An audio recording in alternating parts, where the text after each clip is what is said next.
Bom dia! Hoje começamos com um outro café, não aquele sendo feito na hora, porque afinal de contas também às vezes a gente precisa se relocar no tempo e no espaço e durante os festejos do carnaval, sinceramente não consegui localizar o coador. É mole, mas é assim. Manhã de segunda-feira, quarta-feira, 26 de fevereiro. São as ressacas do carnaval, mesmo para quem, igual a mim e provavelmente você, não tenha participado dos festejos, dos folguedos e das cachaçadas do período de Momo. Dizem que no Brasil o ano só começa depois do carnaval.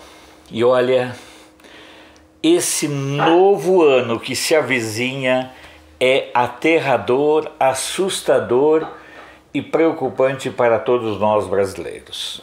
Dia 15 de março é compromisso nosso, compromisso de cidadania, estarmos todos na rua para protestarmos contra a bandalheira, contra a bandidagem do Congresso Nacional. É brincadeira o que eles querem fazer, é brincadeira o que eles irão fazer. Vamos começar nosso Na Hora do Café, um café diferente, claro, né? Passamos de 72 mil inscritos, isso se deve muito a vocês, estamos com 72.200. A cada dia estamos crescendo aí na faixa entre 80 e 120 novos inscritos, sem nenhum tipo de impulsionamento, só através de uma sistemática de compartilhamento de conteúdo que todos participam, que todos ajudam, que todos colaboram. Vamos lá para um rápido giro de notícias. A Federação Internacional de Tênis de Mesa adiou o Mundial de Tênis de Mesa devido à contaminação pelo novo vírus. O torneio estava previsto para 22 a 29 de março em Busan, na Coreia do Sul, que é um dos países fora da China mais infectados, já tendo mais de 700 pessoas confirmadas com o vírus. A nova data está prevista entre 21 a 28 de junho. Os dirigentes irão continuar monitorando a situação. A cidade de São Paulo continua em estado de alerta desde o fim da tarde de ontem por conta das chuvas, temor de alagamento e de incidentes naturais e acidentes humanos. O ministro da Política da Juventude e do Esporte da Itália, Vincenzo Spadafora, afirmou ontem que a partir de agora os jogos, pelo menos alguns deles em algumas regiões mais delicadas da Itália, os jogos da primeira divisão serão disputados em estádios com portões fechados. Tomando aqui o meu cafezinho. O Brasil teve também ontem o primeiro teste positivo de coronavírus. Trata-se, segundo o Ministério da Saúde, de um senhor de 61 anos, de São Paulo, e que tinha viajado para o norte da Itália, para a Lombardia, que é exatamente a região mais afetada pelo coronavírus na Itália. Vocês verão nas notícias a seguir, inclusive, que há um isolamento em algumas cidades do norte da Itália. Ele esteve na Itália entre 9 e 21 de fevereiro, sozinho, a trabalho. Novos exames serão feitos hoje para diagnosticar se confirma ou não na contraprova. Vamos passar pelo Brasil, passear e passar pelo Brasil observando as manchetes. Vocês verão que há uma preocupação muito grande com a questão do coronavírus. É uma situação que realmente começa a gerar alerta, porque as pessoas viajam para regiões infectadas. Inclusive, uma das questões que levou a Itália a ter um surto tão grande foi que eles deram um golpe tirar o Matteo Salvini, que tinha uma política mais restritiva de imigrantes e de acolher esse pessoal de outros países, e com a volta dos grupos de esquerda ao poder na Itália, outra vez as portas foram escancaradas e está aí a consequência. Correio do Povo de Porto Alegre: Caxias do Sul enfrenta fortes chuvas e muitos estragos. Caxias do Sul, na Serra Gaúcha. Gazeta do Sul: trecho entre Santa Cruz e Itabaí será o primeiro a ser duplicado. É talvez uma das maiores demandas lá do Rio Grande do Sul. Fiz essa estrada muitas vezes ao longo de minha vida, principalmente no tempo em que eu morava em Candelária e estudava em Porto Alegre. Era uma barbaridade. Sempre pista simples, sem duplicação, uma estrada longa, perigosa, mas agora entra no processo de ser duplicada. Jornal NH: 2 casos de dengue contraídos na cidade. Notícias do dia de Florianópolis: Brasil monitora voos do exterior após novos casos de coronavírus em países europeus. É aquilo que a gente fala, agora tem que ter toda a atenção, principalmente dos países emissores. Sobre Florianópolis, a escola de samba Unidos da Coloninha ganhou o título lá na Bela Ilha.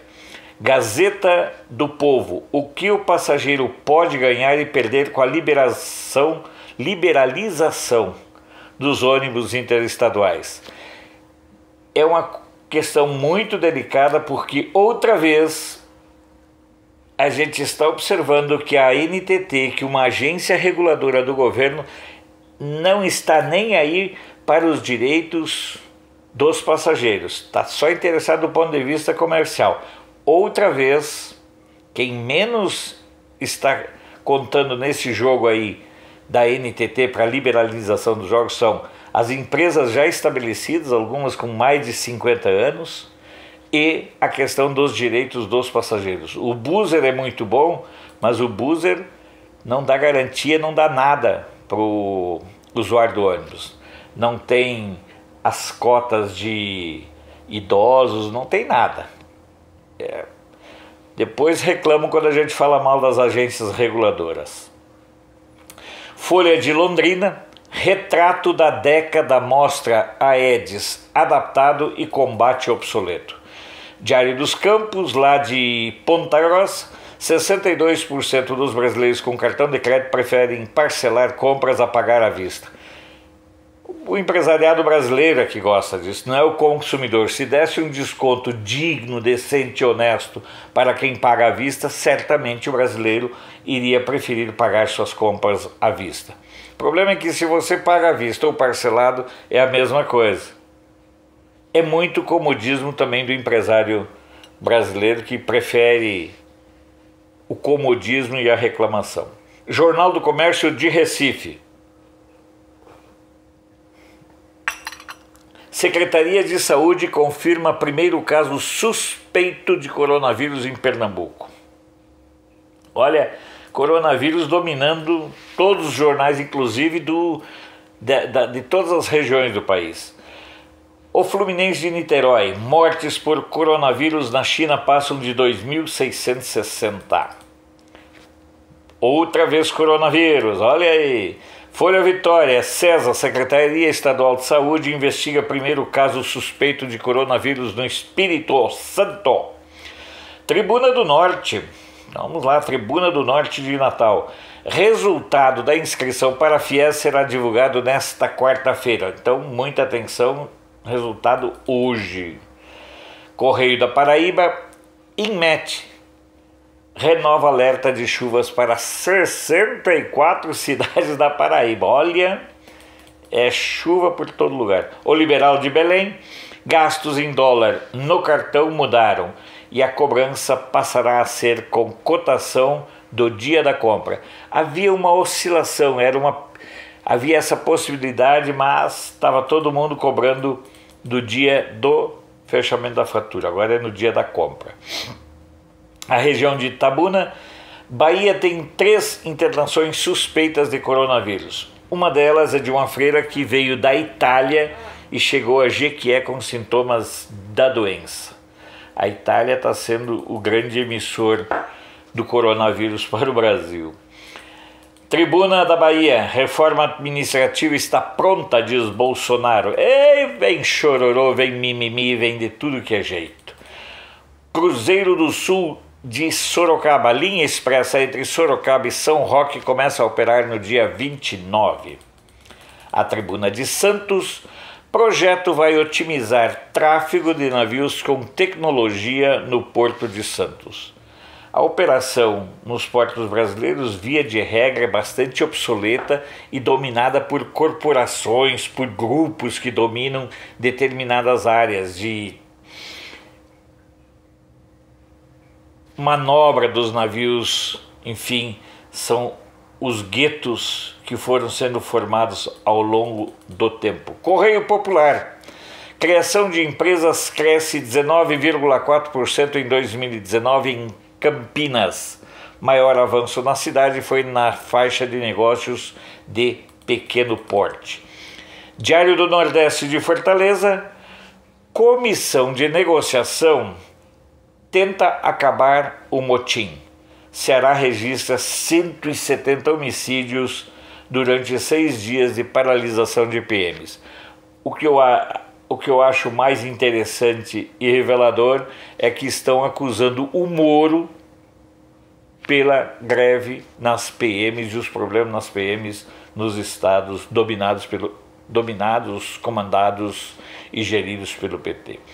Campo Grande News. Sucuri de 7 metros é capturada por moradores na rua e vira assunto na cidade de Naviraí, que fica a 360 quilômetros de Campo Grande. Não acontece nada, ou é assassinato, ou é um fato assim. Nesse caso foi uma sucuri de 7 metros. O Estado do Maranhão, CPI da Educação começa a atuar na próxima semana. Ela objetiva analisar os casos de cobranças exageradas das mensalidades nas escolas particulares. Estado de Minas, coronavírus avança na Europa e assusta o Brasil. Tribuna de Juiz de Fora, Tribuna de Minas de Juiz de Fora, candidatos a prefeito em Juiz de Fora têm 40 dias para definir partido. Essa é uma situação em todo o Brasil. Tem que ver como é que ficou a situação do Aliança. Diário de contagem na região da Grande BH, obras das bacias de contenção serão retomadas. Chove, eles vão sempre para as mesmas soluções, para as mesmas opções. Folha da Manhã de Passos, moradores da Iguaçu, uma rua que fica lá no bairro Vila Rica de Passos. Então vamos lá. Moradores da Iguaçu reclamam de buraco causado pelas chuvas. Uma semana depois das chuvas, a prefeitura ainda nem passou por lá. E isso que é ano eleitoral. Diário de Uberaba, escolas públicas... vamos começar por Uberlândia. Diário de Uberlândia, então... Escolas públicas de Uberlândia não cumprem regra nacional de educação financeira. Ah, mas se fosse de alguma política afirmativa, já estava tudo andando normalmente. Jornal de Uberaba, chuva registra alagamento em vários pontos da cidade. Passando agora para as redes sociais, o Jornal da Cidade Online tem como uma de suas principais manchetes o excesso de justiceiros sociais disfarçados de jornalistas destruiu a credibilidade dos maiores jornais do país. É a minha opinião também. Afinal de contas, a imprensa hoje não só quer anunciar, ela quer condenar, ela quer executar a pena e tudo. Justiça em Foco. Vamos lá aqui para a chamada principal do Justiça em Foco, que destaca: Detrans terão prazo até junho para adequação à carteira digital. Uma passada nas agências e sites e jornais do mundo. O País de Montevidéu. Frente Ampla ficou em minoria nas comissões do Senado e Câmara dos Deputados. Isso depois de dominar durante 15 anos a política uruguaia e destruir o Uruguai. El Mercúrio de Valparaíso, violência em Vinha del Mar. Segundo o prefeito, a maioria não é da cidade e tinha antecedentes criminais. Alguma novidade? Deutsche Welle, a vida na zona vermelha em quarentena na Itália. Autoridades italianas reagiram às crescentes infecções por coronavírus, isolando 50 mil pessoas em cidades do norte, que é a região mais afetada, inclusive de onde veio o brasileiro, Lombardia, né, que esteve na Itália e deu positivo no primeiro exame. Hoje será o dia da contraprova. Olha aí que beleza, Botafogo! Rádio França Internacional. Em meio à crise com o executivo, Rodrigo Maia passa carnaval recheado de encontros políticos em Paris. Faltou dizer que ele viajou num avião da FAB. Rapaz, eu acho que o Congresso Nacional está brincando de provocar a sociedade e o povo para ver como vai ficar. Sputnik News, chineses dizem ter desenvolvido vacina oral contra o coronavírus. A China é um caso, tem alguns brasileiros que adoram a China, sei lá. Eu não tenho nem um pouquinho de ânimo e nem de consideração dos chineses, não apenas pela questão da perseguição aos cristãos, mas principalmente pela forma como eles são obscurantistas no trato da informação. O próprio manda-chuva da China já sabia do coronavírus muitos dias antes do assunto vir à tona. Lusa de Portugal, Covid-19, que é como a Organização Mundial da Saúde designa o coronavírus.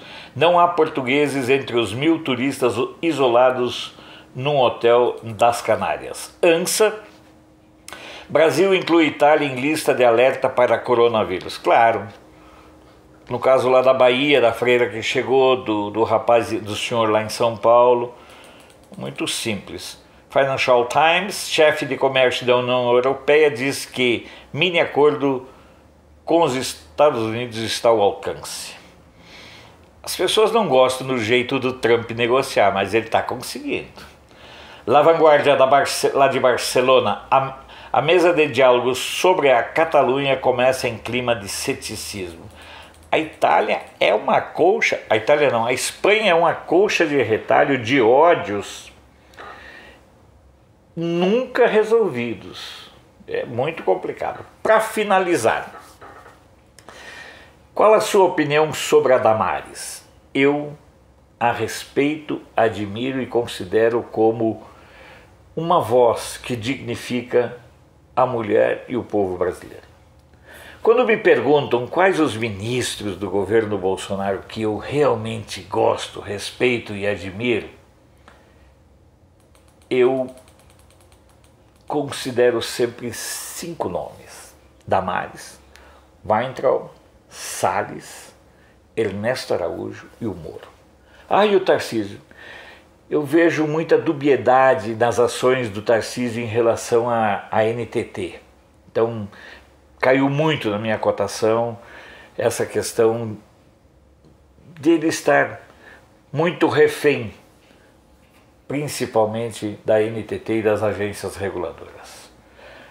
Para mim, esses 5, vou repetir: Damares, Weintraub, Salles, Ernesto e o Moro, eles representam, eles são mais identificados com a nossa opção eleitoral em 2018. São os ministros, na minha opinião, que mais se afinam com aquilo que nós escolhemos nas urnas. Então, e estão atuando em setores altamente aparelhados pela esquerdalhada ao longo dos anos. Imagina o que é você trabalhar no Ministério da Mulher, do Meio Ambiente, Relações Exteriores, naquele serpentário que é o Itamaraty. Imagina o que é você trabalhar dentro do Ministério da Educação, aparelhado de alto a baixo, e no Ministério da Justiça e da Segurança Pública, no caso do Moro, que enfrenta essa questão da relação delicada com os estados. Olha, são os 5 que estão conseguindo realmente fazer um enfrentamento político e ideológico. E são aqueles que mais apanham da mídia. Vocês acham que é por acaso? Uma outra questão que eu já falei que eu não coloco o Tarcísio e também não coloco o pessoal da comunicação, que eu acredito que a comunicação do governo Bolsonaro é muito fraca e é muito amadora. É muito deslumbrada apenas com redes sociais e esquece uma parte do Brasil real. É hora, enquanto é tempo, de mudar. E a Damares, se você não sabe, deu mais uma demonstração da sua imensa coerência, dignidade humana e coragem ao abandonar a reunião do Conselho dos Direitos Humanos da ONU, que estava acontecendo ontem, lá em Genebra, na Suíça. E sabe por que ela abandonou? No exato momento em que o patife, o canalha, o calhorda representante do ditador Maduro ia começar a falar. A ONU é uma coisa tão escrota, tão ilógica e tão maluca, que no Conselho de Direitos Humanos, países como Cuba, como Venezuela, como Coreia do Norte, como China, têm direito a falar. Eles que são a negação de tudo que diz respeito a direitos humanos. E aí, esse conselho quer ditar normas e criticar as políticas brasileiras.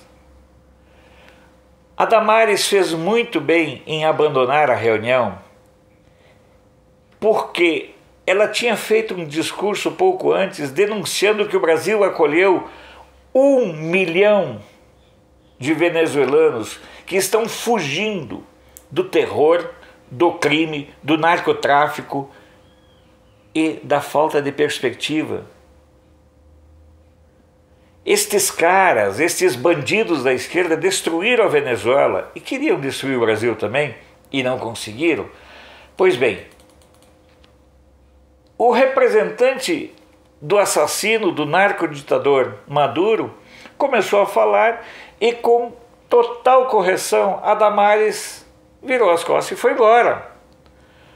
O que uma pessoa digna tem que escutar um vagabundo falando, o representante de um governo assassino falando? Nada. O que é lamentável é que a ONU abra espaço para esse tipo de gente. Que a ONU seja dominada por esse tipo de gente, por esse tipo de representantes de países. E são eles, os bandidos, os esquerdistas, os que desrespeitam os direitos humanos, que depois aprovam resoluções contra o Brasil. É um jogo muito sórdido. Eu sei que não é possível, mas seria importante que o Brasil de repente desse um chute na ONU, porque não serve para nada. A Venezuela vive uma crise humanitária sem precedentes. E o que a ONU faz? Nada. O que o nosso digníssimo Bergoglio faz? Que tipo de condenação faz? Nenhuma. Há uma crise humanitária, volto a dizer, sem precedentes na Venezuela. E ONU não faz nada, o Papa não se posiciona, o Macronzinho não faz nada, o Putin e o Li Sheng lá da China, o Xing Ling lá da China, eles não podem falar porque eles são praticamente hoje os donos da Venezuela. Porque eles acabaram emprestando dinheiro e já são donos das riquezas da Venezuela. Parabéns, ministra Damares, pela coerência, pela coragem e porque, através da sua retirada do plenário, serviu para demonstrar que nós, brasileiros, lamentamos muito a situação dos venezuelanos, tanto assim que estamos acolhendo mais de 1 milhão deles. No entanto, é lamentável que a gente não escute nenhuma condenação da esquerdalhada brasileira, que um vai para Paris, outro vai não sei para onde durante o carnaval e continuam conspirando contra o Brasil, mas eles não têm coragem de condenar as atrocidades do amigo Maduro. Tenhamos todos um bom dia e nos encontramos amanhã para mais um Na Hora do Café.